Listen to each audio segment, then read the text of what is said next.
Maka fasa yang akan kita tempuhi nanti adalah fasa tiupan sangkakala, tiupan nafiri ataupun sangkakala. Dalam Quran Allah Ta'ala berfirman dalam surah Al-Hajj ayat 1 hingga 2, Ya ayyuhan nasu taqu rabbakum inna zalzalatas sa'ati syai'un azim yauma tarawnaha tadhhalu kullu murdi'atin amma arda'at wa tada'u kullu dhatin hamlin hamlaha wa taran nasa sukara wa ma hum bisukara walakinna azaballahi syadid. Apa maksudnya? Ayat ini mampu menggetarkan jiwa kita jika dihayati sungguh-sungguh. Allah menyebut, wahai manusia, bertakwalah kamu kepada Tuhanmu. Sesungguhnya goncangan hari kiamat itu adalah satu kejadian yang sangat dahsyat. Pada ketika itu kamu akan melihat kegoncangan itu. Lalailah semua wanita yang sedang menyusukan anaknya, dan anak yang disusunya itu akan terjatuhlah daripadanya. Dan gugurlah kandungan segala wanita yang hamil. Dan kamu akan lihat manusia dalam keadaan mabuk, padahal sebenarnya mereka tidak mabuk, akan tapi azab Allah itu sangat keras. Ketika tiupan sangkakala yang pertama begitu menakutkan kita ketika itu, kalau yang belum mati, hinggakan kalau ibu yang sedang hamil gugur habis anak-anak itu, yang di dalam baby yang di dalam perut. Begitu menakutkan sekali. Trompet yang ditiup oleh Israel ini akan menakutkan semua orang. Ulama akidah mengatakan tiupan trompet atau sangkakala oleh Israfil ada dua kali. Pertama, ditiupkan untuk mengejutkan manusia. Siapa? Kita yang sedang ada di dalam kubur nanti. Bila ditiupkan trompet itu, kita akan bangun dan dibangkitkan. Dan juga tiupan yang pertama ini akan mematikan semua manusia. Sebab yang kekal hidup hanya Allah. Tidak ada makhluk yang boleh kekal hidup. Semua makhluk mesti mati. Hatta manusia yang paling akhir mati sekalipun, dia tetap akan mati. Ketika mana? Ketika ditiupkan sangkakala ini. Firman Allah Ta'ala, wa nufiqa fis suri fasa'iqa man fis samawati wa man fil ardi ila man syaa Allah thumma nufiqa fihi ukhra fa idza hum qiyamun yanzurun. Surah Az-Zumar ayat 68. Dan ditiupkan sangkakala, maka matilah semua yang di langit dan di bumi, kecuali apa yang dikehendaki oleh Allah. Tiupan ini saya dah terangkan tadi, dia akan menggoncangkan seluruh alam ini. Gegaran ini yang akan dirasakan nanti begitu hebat dan begitu kuat sekali. Bayangkan, gunung menjadi rata. Mount Faber habis jadi teluk belanga saja semua tu Mount Faber. Habis semua gunung. Bintang-bintang bertaburan. Matahari seolah-olah digulung ketika berlakunya kejadian tiupan pertama ini. Kemudian kata ulama akidah, sampai masa untuk tiupan nafiri ataupun sangkakala yang kedua. Ketika disambung tiupan yang kedua, tujuannya adalah untuk membangkitkan seluruh manusia. Tadi semua yang last man stand yang mati tadi dibangkitkan sama lagi macam kita semua-semua. Wa nufiqa fis suri fa idahum minal ajdati ila rabbihim yansilun. Ini sering kita baca dalam surah Yasin ayat 51. Dan ditiupkan sangkakala kedua, maka tiba-tiba mereka keluar dengan segera dari kuburnya menuju kepada Tuhan mereka. Jadi muslimin muslimat yang dirahmati Allah, saya jangkakan ketika tiupan sangkakala ini, semua tuan-tuan masa tu dah mati semua. Saya barangkali ada lagi lah. Tuan-tuan memang confirm mati semualah. Jadi nanti kalau duduk dalam kubur akan dibangkitkan balik. Macam saya nanti mati itulah. Tapi sekejap je, tak sempat masuk kubur lah, nanti terus bangkit lagi. Baik, selesai fasa tiupan sangkakala. Fasa yang ketiga, fasa hari kebangkitan.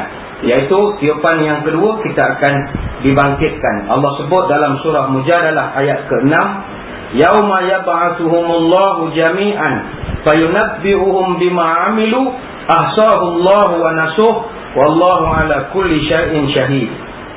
Pada hari ketika mereka dibangkitkan Allah semuanya, lalu diceritakan kepada mereka apa yang telah mereka kerjakan selama ini. Allah akan catat perbuatan mereka, padahal mereka ketika itu sudah lupa kepada perbuatan yang lalu. Dan Allah Maha menyaksikan segala sesuatu. Ketika inilah kita akan mulalah babak-babak penting untuk pergi ke alam akhirat. Ketika ini memang kita akan sedar bahawa kita ni memang dah kiamat betul lah. Allah firman lagi, yauma yunfahu fis-sur fatatuna afwaja. Surah An-Naba ayat 18. Pada hari ditiup sangkakala itu, kamu akan datang berkelompok-kelompok. Ketika ayat ini turun, surah An-Naba ayat 18, seorang sahabat Muaz bin Jabal radhiyallahu anhu, dia bertanya kepada Nabi, ya Rasul, apakah artinya ketika tiup sangkakala manusia akan dikumpulkan mengikut kelompok-kelompok? Ada klik-klik, ada geng-geng, A, B, C, D, E, ada puak-puak ini. Kenapakah ada puak-puak ini? Ketika soalan ini diajukan, Rasulullah SAW mengalirkan air mata. Nabi dalam keadaan teresak-esak bercerita, wahai Muaz, umatku nanti apabila bangkit dari kubur, mereka akan dipecahkan kepada 12 golongan atau 12 kumpulan. Sebanyak 11 golongan confirm masuk neraka, dan hanya satu kumpulan saja confirm masuk syurga. Pagi ini saya akan terangkan, adakah kita ini mampu mengelakkan daripada masuk dalam 11 kumpulan yang sesat ini. Yang pertama, kata Nabi, grup yang pertama, grup manusia yang tak ada kaki, tak ada tangan. Ketika dia mati, dia sempurna. Tapi ketika dibangkitkan, tangannya tak ada, kakinya pun tidak ada. Siapa yang kena keadaan begini? Orang yang semasa hidup di dunia dulu atau sekarang, dia suka menyakitkan hati jiran tetangga dia. Jadi yang pertama, jangan gaduh dengan jiran. Yang kedua, Nabi bercerita, umatku nanti akan kelompok yang kedua, wajah mereka menyerupai khinzir. Khinzir tu bahasa Islam sikit lah. Kalau bahasa kita, babi lah. Bangkit muka babi, kasar sangat ya. Bangkit muka khinzir. Orang kampung saya panggil kerbau pendek. Bangkit jadi kerbau pendek. Siapakah orang yang akan jadi kerbau pendek ini? Orang yang masih hidup di dunia, suka melengah-lengahkan solat fardu. Sengaja-ngaja melengahkan solat 5 waktu. Yang ketiga, kata Nabi, kelompok yang ketiga, umatku, mereka ini perut mereka sebesar gunung dan dipenuhi dengan ular dan kala jengking. Siapakah yang malang itu? Mereka yang malas mengeluarkan zakat. Itu yang ketiga. Yang keempat, kelompok yang mana akan sentiasa keluar darah dari mulutnya. Siapakah mereka? Orang yang masih di dunia suka berbohong dan berdusta. Kemudian yang kelima, orang yang seluruh tubuh badannya, baunya tak ada orang boleh tahan. Dia punya bau dah bukan bau mayat lagi dah. Dah bau yang memang orang akan lari dari dia. Siapakah orang ini? Orang yang masih di dunia, dia kaut keuntungan dalam transaksi jual beli yang menipu, yang gharar, yang jahalah, yang tidak tulus, mulus, kudus, transparent. Apabila tidak ada benda ini, nanti dia, badan dia tak ada orang boleh dekat masa hari kiamat atau di padang mahsyar. Yang keenam, ada kelompok umatku yang akan dicincang-cincang tengkuknya dan bahunya. Hancur tengkuk dan juga bahunya ini. Siapakah mereka? Orang yang suka tengok maksiat ataupun benda-benda jahat. Hobi dia melihat benda-benda jahat. Yang ketujuh, kelompok umatku yang tidak berlidah. Lidahnya dah tak ada lagi. Dan keluar nanah dan darah daripada mulut mereka. Siapakah itu? orang yang tidak mau menyaksikan kebenaran. Yang ke-8, kelompok yang keluar dari kubur dalam keadaan terbalik, macam sirkus. Tangan di bawah, kaki di atas. Siapa mereka ya Rasul? Mereka yang masa di dunia hobinya berzina dan mati belum sempat taubat. Kalau pernah berzina kemudian taubat, okey, no problem. Let bygone be bygone. Ini memang zina hobi dia.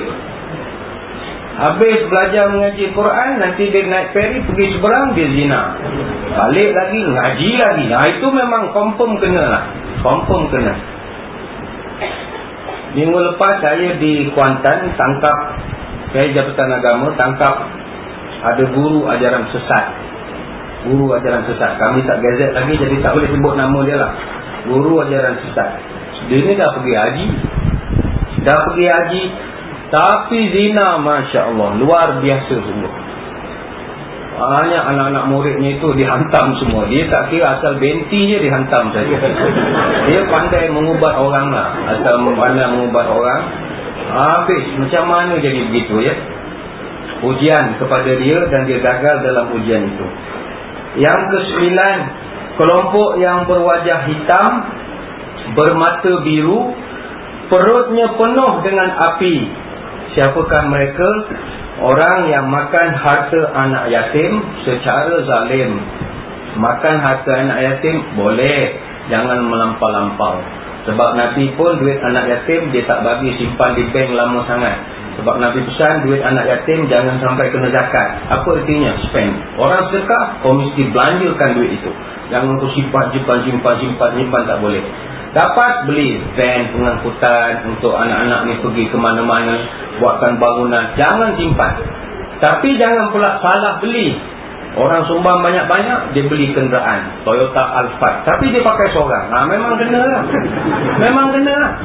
Beli Alphard, kereta Audi yang boleh naik 2 orang. Anak yatim ada 30 orang. Dia beli Audi sport car yang comfortable macam. Memang zalim perbelanjaan gitu. Yang ke-10, kelompok yang kulitnya penuh kulit dan penyakit-penyakit lain yang menjijikkan. Siapakah mereka? Orang yang hidupnya lawan mak bapak mereka. Anak derhaka ya. Dan yang ke-11, orang yang buta matanya, buta hatinya, giginya seperti tanduk, bibirnya berjuntai sampai ke perut. Dari perut dan pehanya itu keluar macam-macam kotoran. Siapakah mereka? Orang yang tak sempat taubat, hobinya suka mabuk, minum minuman keras. Minuman keras maknanya yang alkohol, bukan minum tongkat Ali. Tongkat Ali itu pun minuman keras juga.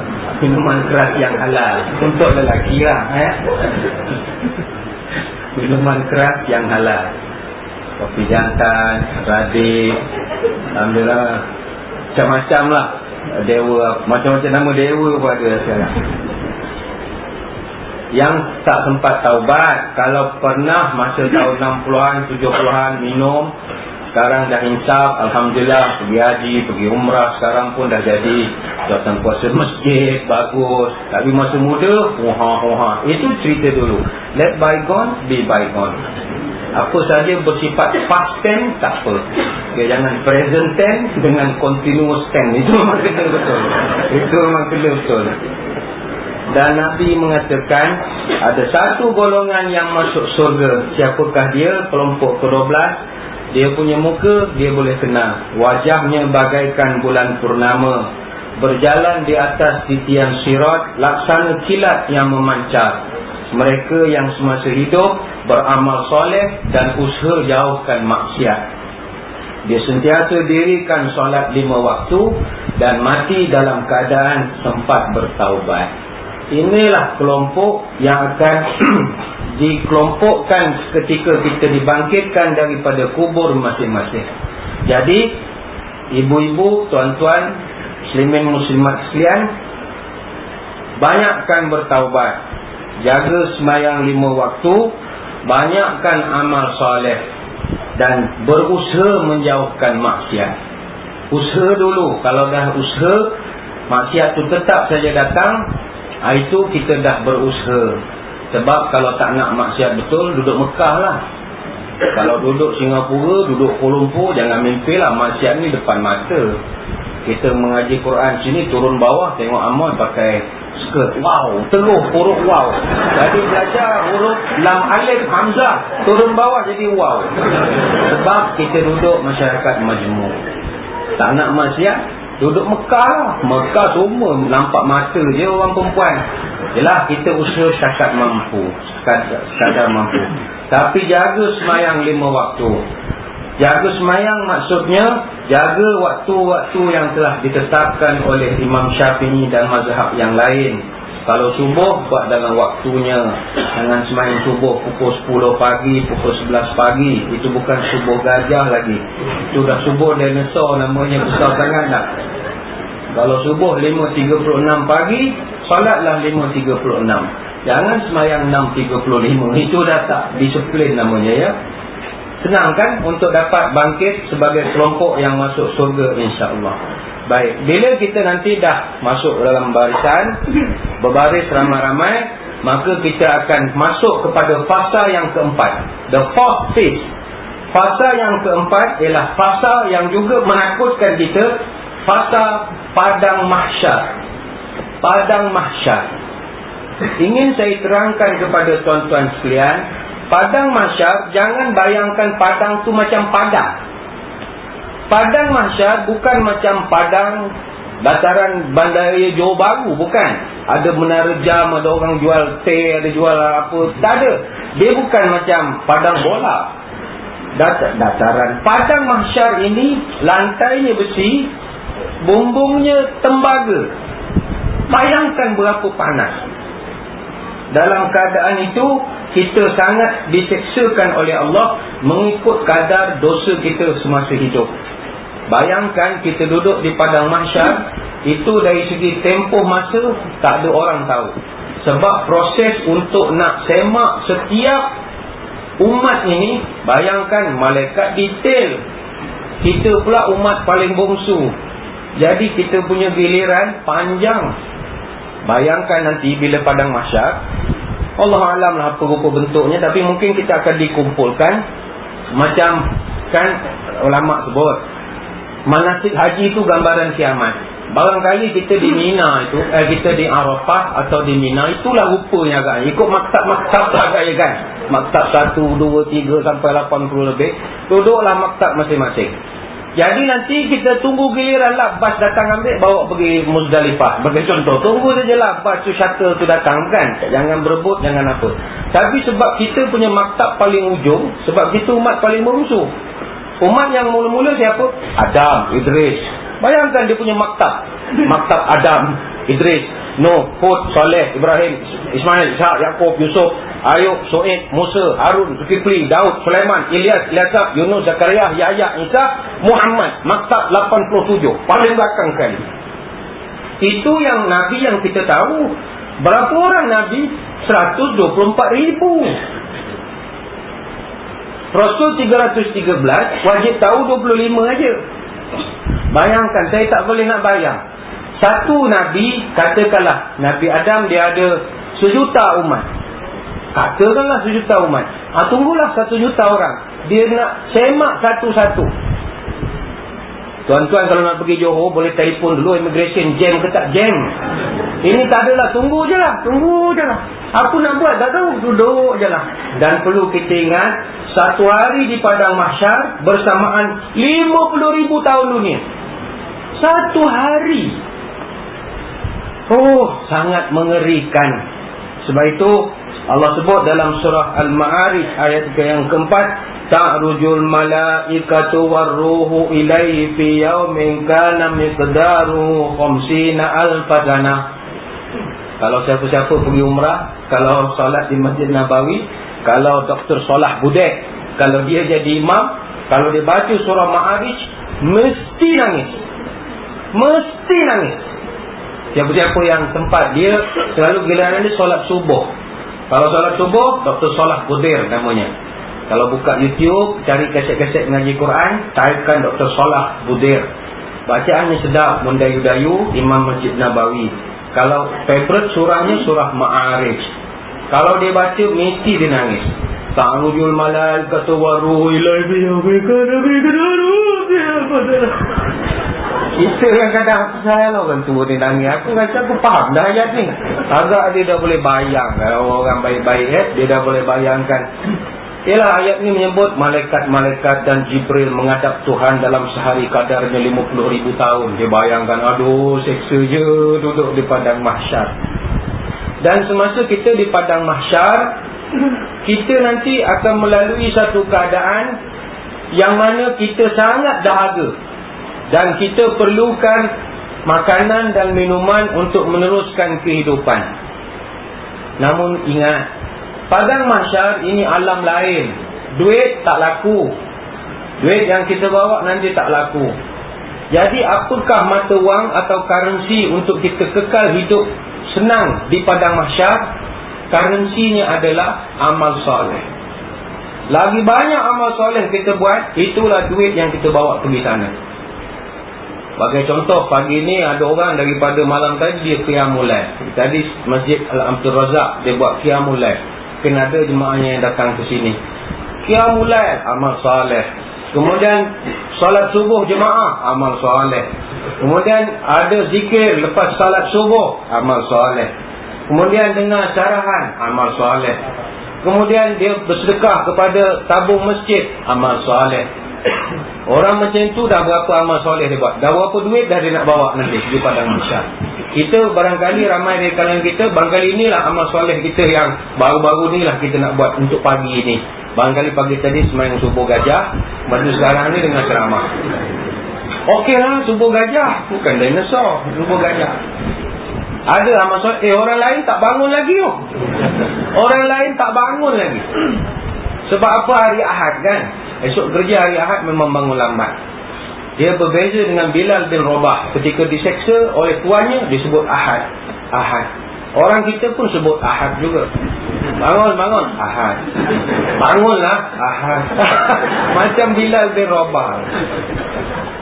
Jadi bila malas beramal, ingatlah cerita ini tadi. Siapa nak banyak bekalan di padang mahsyar, banyakkan amal soleh. Contoh, kita di padang mahsyar ketika orang kepanasan, lantainya besi, tembaga di atas kepala kita. Bagaimana untuk kita selesa berjalan di sana? Siapa-siapa yang pernah buat korban, itu nanti korban dia datang di padang mahsyar jadi taksi untuk dia. Jadi taksi. Bayang kita duduk Mina, kalau kita buat haji, duduk Mina 3 hari, apa nak buat? Duduk lah. Tapi kalau ada kenderaan kan banyak tempat kita boleh jalan. Pergi makan kat Doki, pergi KFC, balik-balik, pergi Mekah sekejap, masuk hotel semula, mandi, datang balik. Kan sok ada kenderaan. Tapi orang tak ada kenderaan, duduk atas bukit ramai-ramai tengok, gambar video. Tak ada kerja, duduk gitu. Itu pelajaran nak duduk padang mahsyar.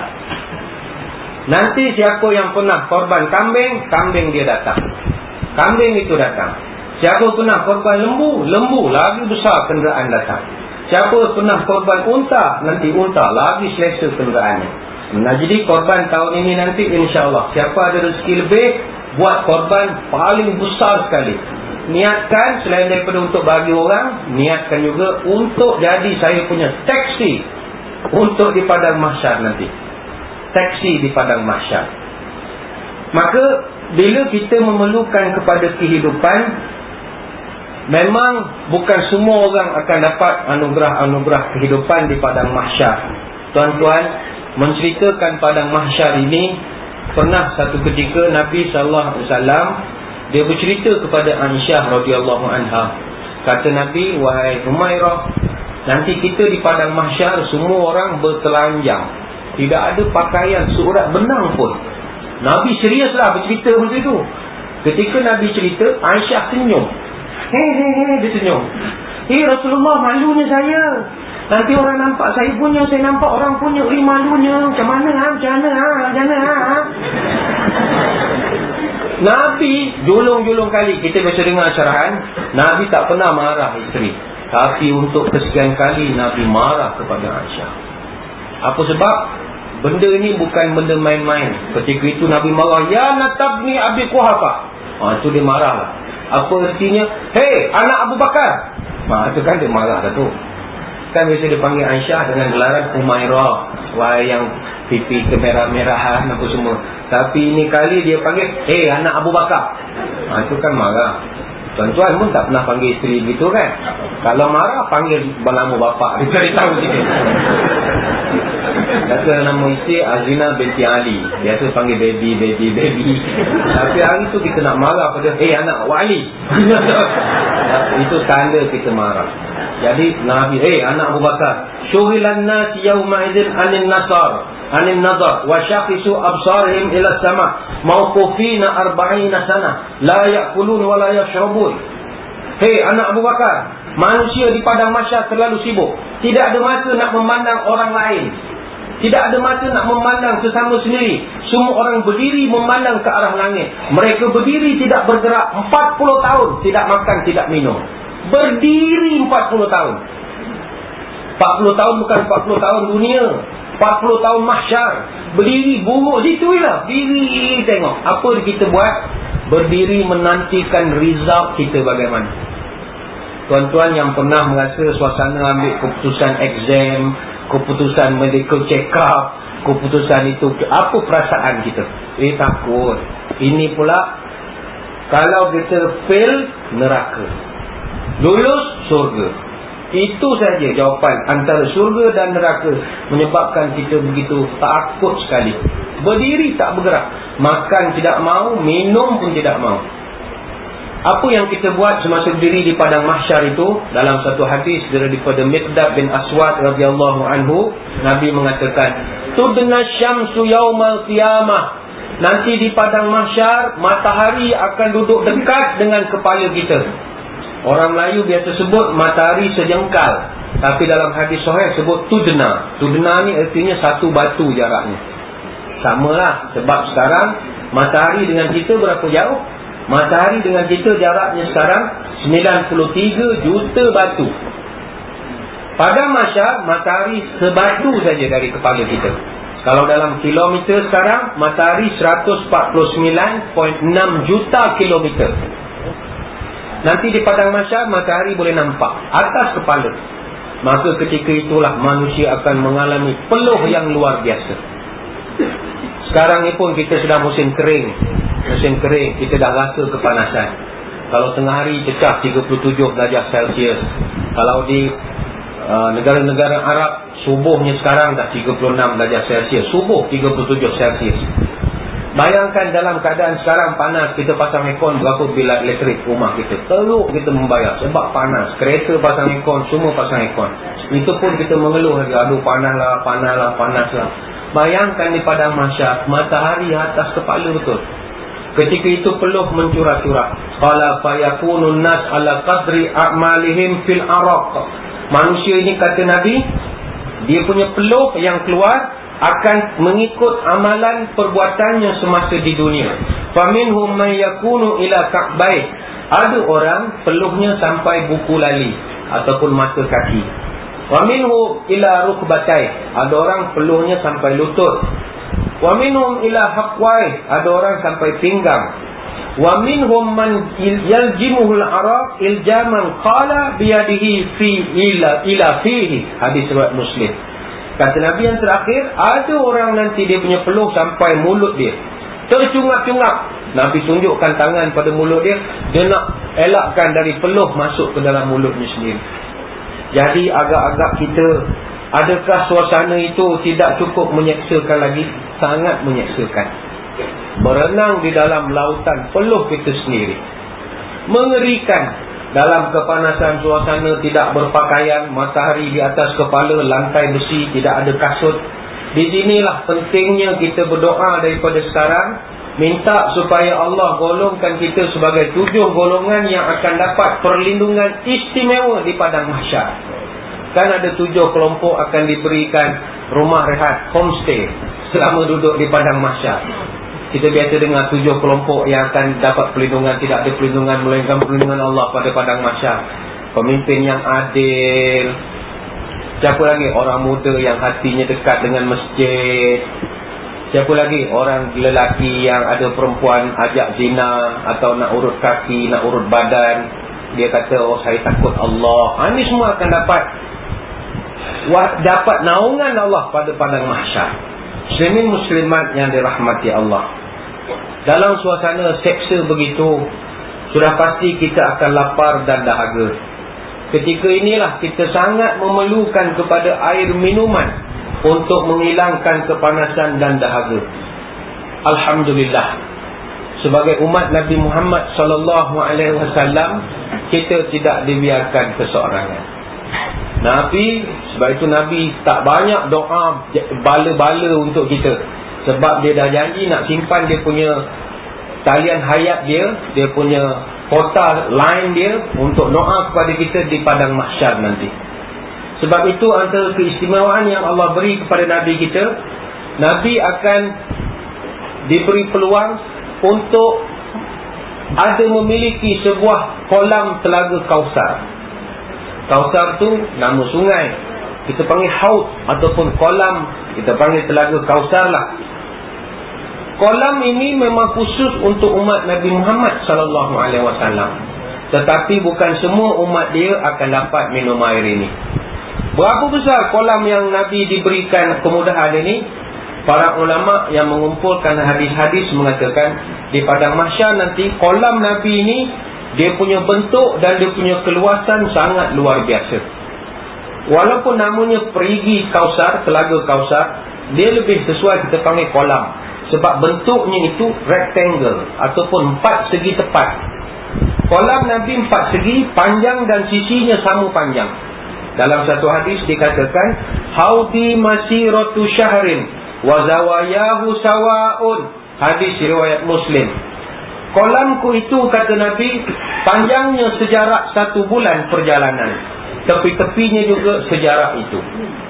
Ulama yang mengkaji hadis Muslim ini buat kesimpulan, bila Nabi mengatakan kolamnya sebulan perjalanan, itu perjalanan ikut jarak seekor unta.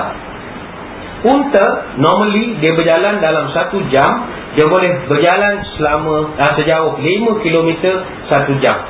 Ini berarti kalau dalam sehari unta average dia boleh jalan sebanyak 50 km 10 jam. Average seekor unta non-stop dia boleh berjalan 10 jam non-stop. Artinya dalam sebulan, kalau 30 darab dengan 50 bersamaan 1500. Artinya panjang kolam Nabi 1500 km. Lebarnya pun 1500 km juga. Saya cuba untuk nak Google Map, nak tengok jarak dari Singapura ini sampai mana 1500 km. Jauh betul. Saya buat kiraan, kalau dari Tampines kita drive sampai ke Phuket baru 1321 km. Itu sampai Phuket.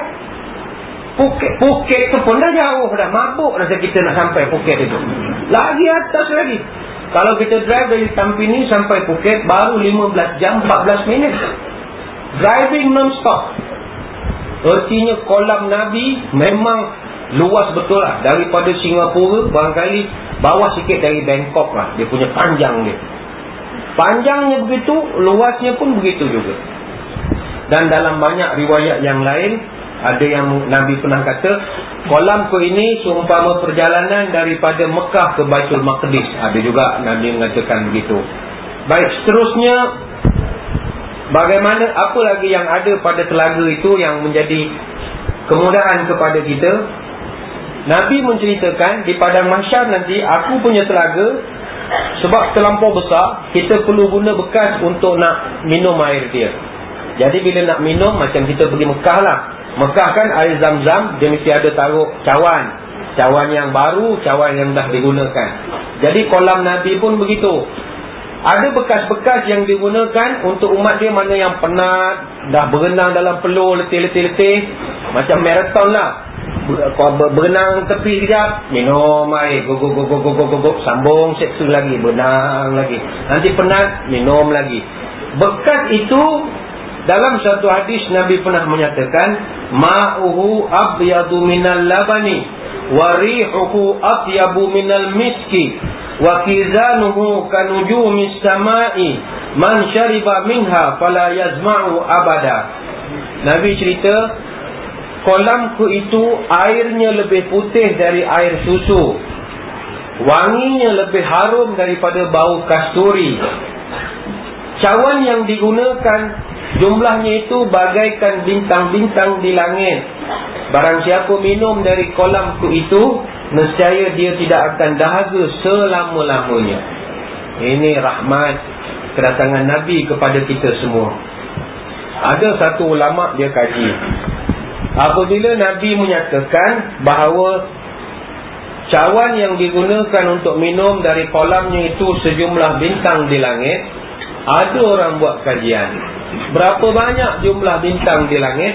Ada orang buat kajian, akhirnya bertemu dengan jawapan seorang astronomis daripada University of Yale, namanya Peter Van Dokkum. Dia mengatakan jumlah bintang di langit jumlahnya ada 100 sextillion. Sextillion, bukan million, bukan billion, bukan triliun. Sextillion.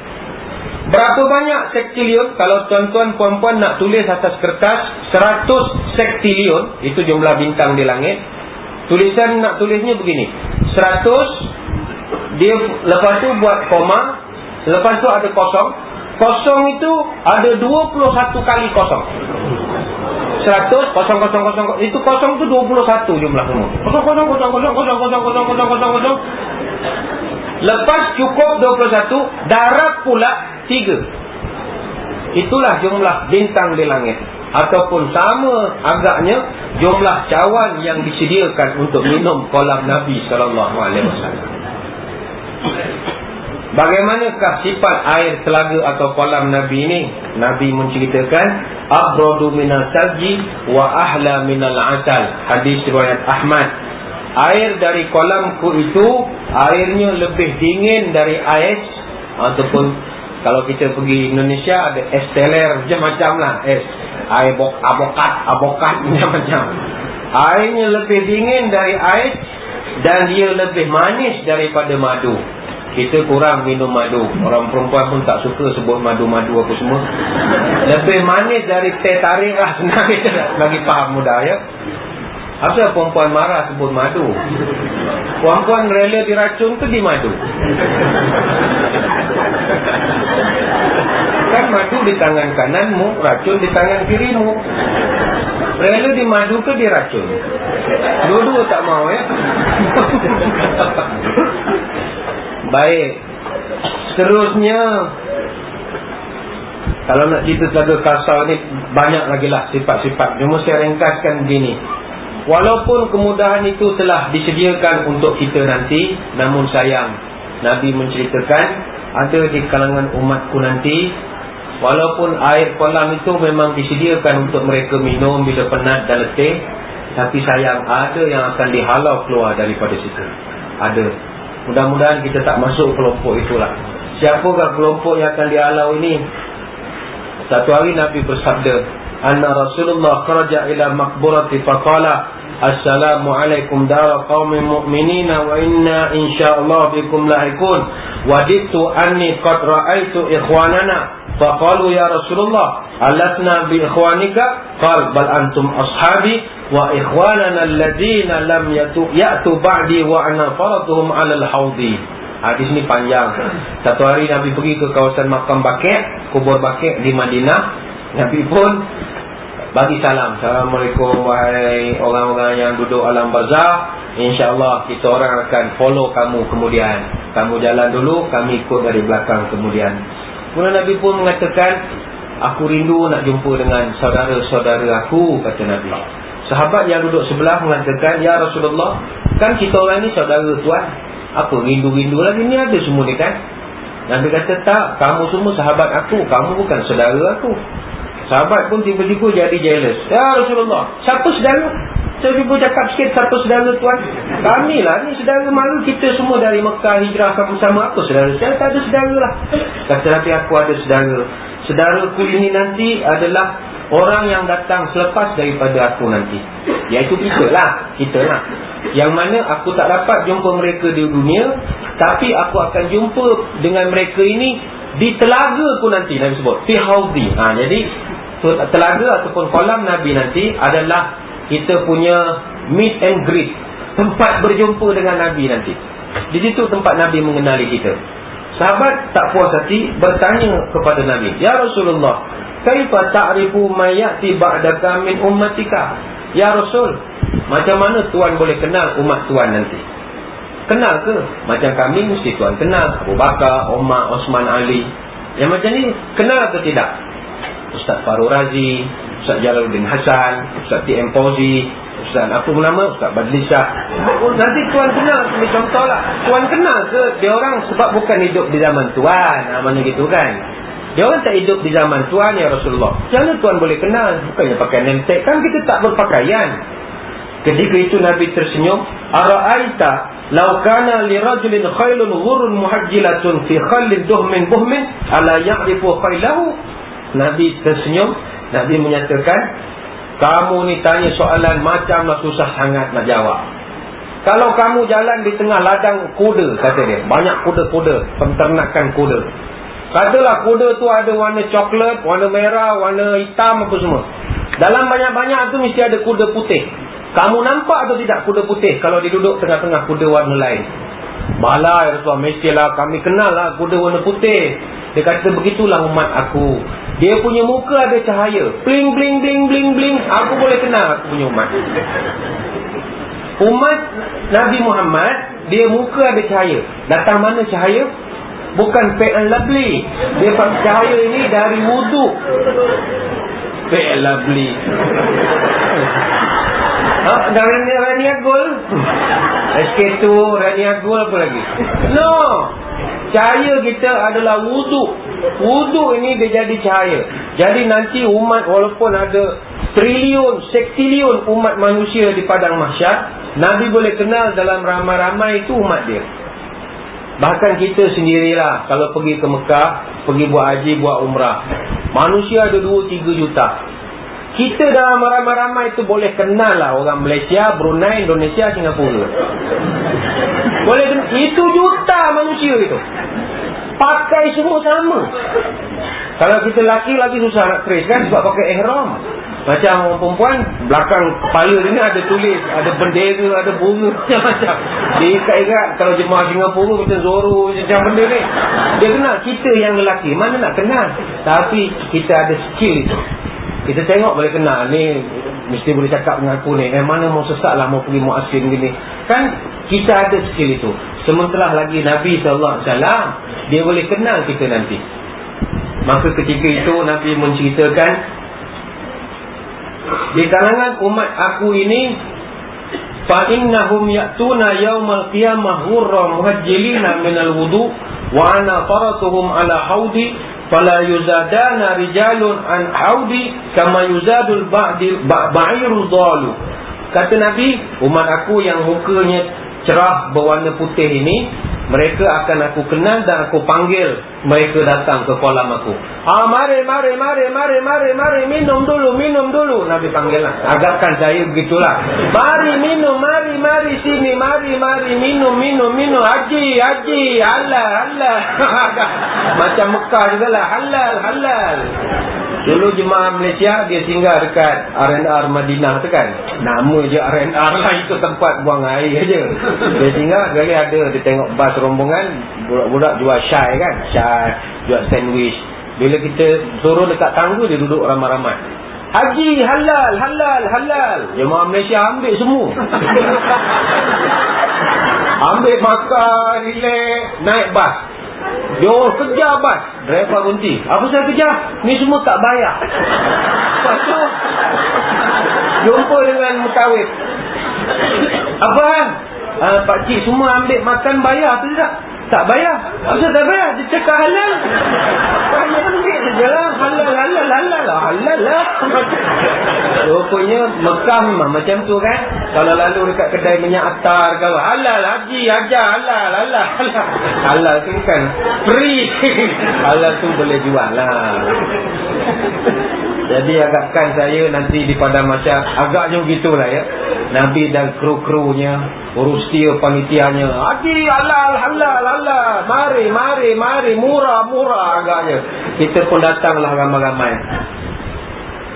Unadi'in ala halumma. Nabi tiba-tiba Nabi agak bersedih. Kata Nabi, ketika aku panggil mereka datang ini, tiba-tiba datang beberapa orang malaikat. Malaikat ini dia ni kira Cisco lah, tukang jaga kawasan kolam Nabi ni. Cisco lah, mungkin security kan. Dia jaga situ. Kata security ni, ya Rasulullah, minta maaf, kami terpaksa gunakan kuasa, tak benarkan ni dia orang masuk. Kata Nabi, kau jangan, ini aku punya orang, ini aku punya umat aku kenal, kasih masuk. Minta maaf ya Rasulullah, innahum qad baddilu ba'daka. Minta maaf ya Rasul, selepas Tuan wafat, umat Tuan ni semua tak amal langsung sunnah Tuan. Segala ajaran Tuan dia tak ikut. Dia berhibur, dia cari dunia, lupa akhirat, tak ingat pada Tuan. Ini orang jangan kasih canbat. Apa kata Nabi ketika itu? Fa'akulu fasuhkan. Nabi lantas pandang kepada grup yang tak boleh masuk tadi. Suhkan, bla bla bla bla bla bla bla. Balik kamu semua. Bayangkan kita dihalau oleh Nabi SAW. Inilah yang sangat menakutkan kita. Sekarang atas dunia kita rasa kita dekat dengan Nabi. Rasa macam-macam lah kita buat. Pergi majlis maulud, berselawat kita, pusing kepala sana sini, pusing tasbih, semangat betul. Ada yang terlampau naik syekh kan, macam-macam pesen. Tapi tengok nanti di padang mahsyar, ada malaikat boleh blok. Ini orang tak ada ikut kau punya apa yang kau ajar selama ini ya Rasul, jangan kasih can dia masuk. Dek kerana itu kita dihalau daripada padang mahsyar. Cuma muslimin muslimat yang dirahmati Allah, kalau kita nak menceritakan suasana padang mahsyar ini, memang tidak akan sempat habis dalam pertemuan hari ini. Cuma saya boleh ringkaskan begini. Ketika kita di padang mahsyar nanti, antara perkara yang sangat kita perlukan adalah syafaat Nabi SAW. Saya berpesan kepada diri saya dan tuan-tuan sekalian, mari kita berusaha untuk amalkan banyak sunnah Nabi. Kerana dekat padang mahsyar ni lah paling kita nak perlukan syafaat daripada baginda. Kalau dah lepas masuk surga, itu dah settle. Kalau dah lepas masuk surga, dah settle dah. Ini kita yang saya sebut baru fasa 4, baru padang mahsyar. Nanti kita sambung titian sirat, tak sambung lagi. Neraka tak sambung lagi. Lepas tu lepas pada titian sirat, ada pula jambatan lain lagi. Banyak sungguh fasa yang kita perlu lalui. Justru itu tidak adalah yang paling kita nak sekali dalam hidup ini, melainkan mendapat syafaat daripada Nabi SAW. Tadi saya sebutkan, dalam satu hadis Nabi pernah mengatakan bahawa nanti di padang mahsyar, antara umat yang pertama ataupun Nabi yang pertama akan dihadapkan oleh Allah ke mahkamah pada hari kiamat adalah Nabi Nuh AS. Atas sebab-sebab yang tertentu, Nabi Nuh akan dihadapkan terlebih dahulu. Allah ketika itu akan tanya kepada Nabi Nuh AS, wahai Nuh, adakah kamu atas dunia, kamu telah sebarkan dakwah kepada umat kamu ini? Apa jawab Nabi Nuh? Bala, naam ya Rabb, saya telah pun menyebarkan segala usaha memberi kesedaran umat saya untuk sembah kamu ya Allah. Saya buat program, saya buat ceramah, buat forum, buka kelas macam-macam. Saya dah usaha, saya dah buat terbaik. Allah Maha Adil. Allah kemudiannya tanya kepada umat Nabi Nuh. Allah tanya, wahai umat Nabi Nuh, hal ballawakum Nuh bisalatullah? Adakah Nuh telah sampaikan risalah aku pada kamu? Ketika itu umat Nabi Nuh, dia tikam Nabi Nuh dari belakang. Apa kata mereka? Tak ada ya Allah. Nabi Nuh makan gaji buta aja. Dia buka kelas, kami datang, dia ambil yuran, dia tak ada. Dia sign attendance, dia ambil gaji. Dia buka apa-apa semua dia tipu saja ya Allah. Bayangkan dia boleh tikam Nabi dia sendiri depan Allah. Allah tahu Nabi Nuh buat kerja. Tapi Allah nak tunjukkan sifatnya yang maha adil. Lalu Allah pun mengatakan kepada Nabi Nuh, wahai Nuh, apa macam sekarang? Engkau punya umat bilang kau tak buat kerja, sebab itu dia orang tak ramai beriman. Apa jawapan kau sekarang?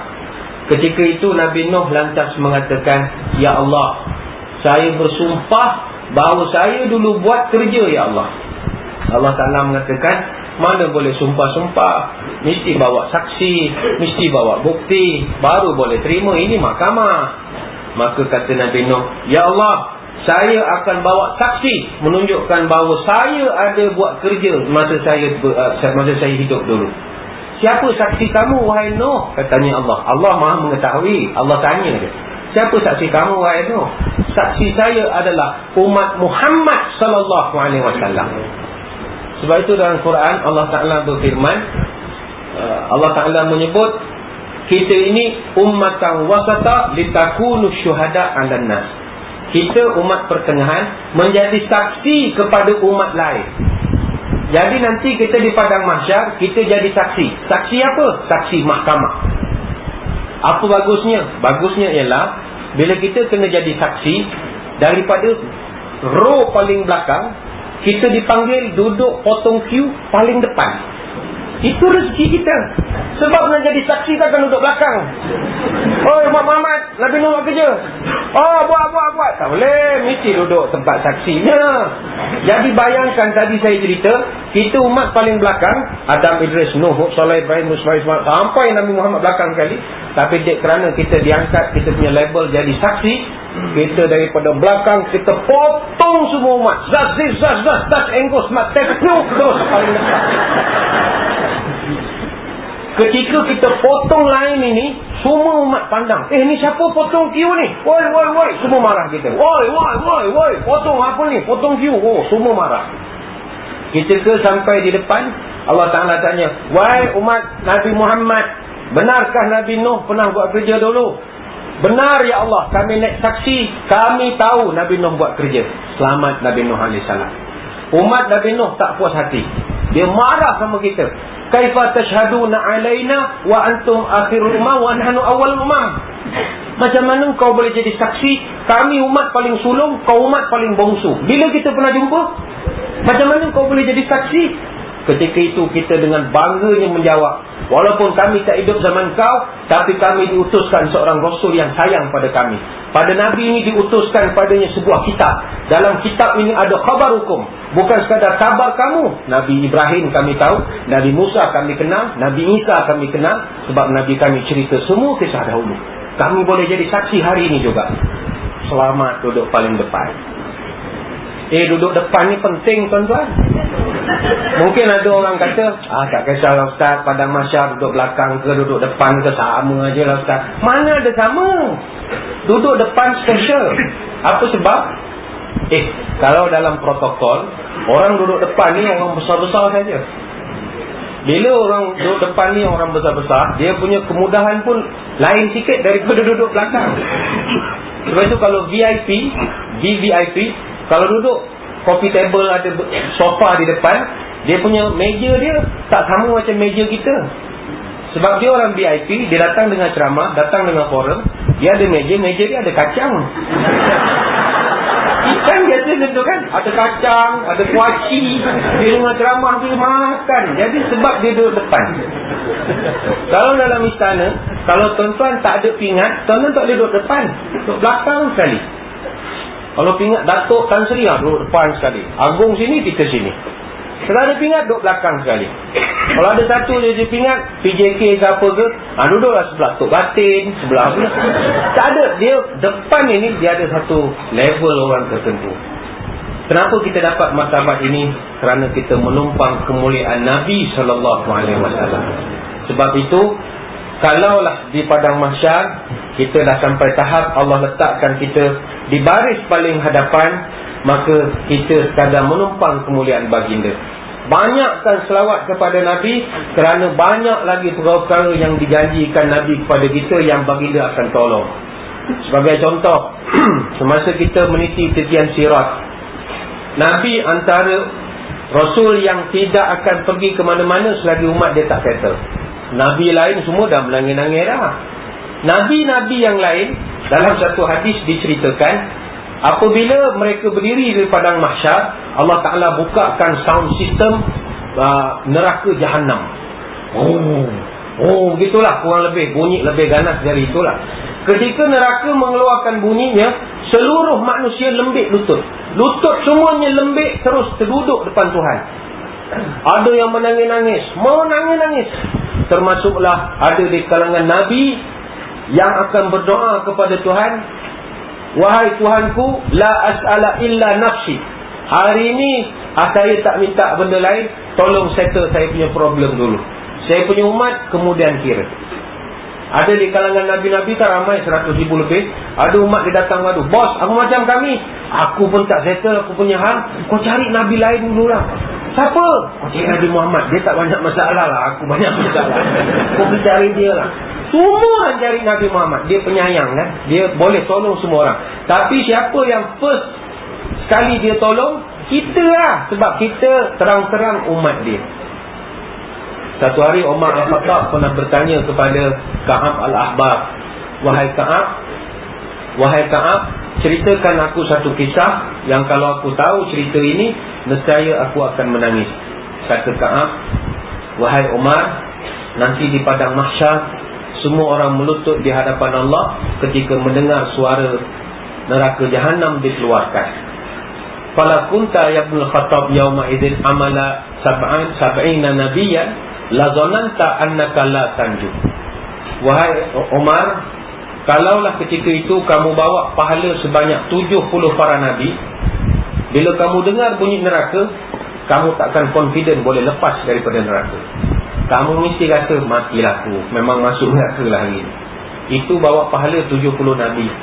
Bayangkan kalau tak ada pahala pun kita bawa, memang mati 18 kali lagi lah. Lepas mati. Inilah untung menjadi umat Nabi Muhammad SAW. Sebab Nabi dah berkatakan, setiap Nabi ada doa-doa yang mustajab untuk umatnya, dan aku menyimpan doa-doa kepada umatku untuk digunakan di hari kiamat nanti sebagai syafaat kepada mereka. Daripada kita dibangkitkan sampai di padang mahsyar, sampai nak titi sirat, Nabi akan berdiri di titian sirat.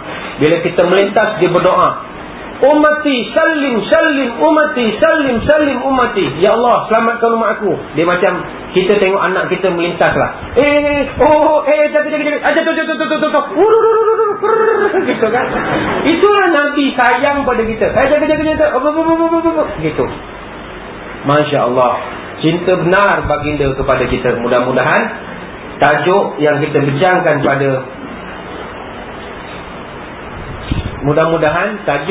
bincangkan pada pagi ini berkenaan tentang suasana sangkakala dan sedikit berkenaan padang mahsyar, memberi kesedaran kepada kita bersama.